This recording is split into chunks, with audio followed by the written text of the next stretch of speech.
eşqinə möhtac oldum, sevib səni sevilmədim. Ömrümün ağır yükü sən olmuşsan, yox xəbərim. Sağalmaz dərdlərimə şəfa gələrdi gün üşür. Həyatım qara məzar olub sənin yox xəbərim. Mən çoxdan dəfn olmuşam, sənsiz çox pis yorulmuşam. Cismimdir qalan sənsiz, ruhum kəfən geyib çoxdan. Sənin soyuq qəlbinlə necə yanıb kül olmuşam.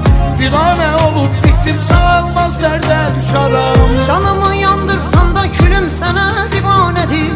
Dağılmış köçəm sənsiz, qəlbim sənsiz döyünmür ki. Əlimi açıb dedim, sil onu qəlbimdən xüda.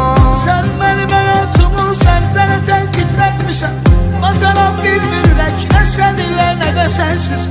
Olmasan da yanımda, eşqin axır damarımda. Attığım hər addımdan sanki sən varsan yanımda. Silə bilməzlər səni, inan mənim ürəyimdən.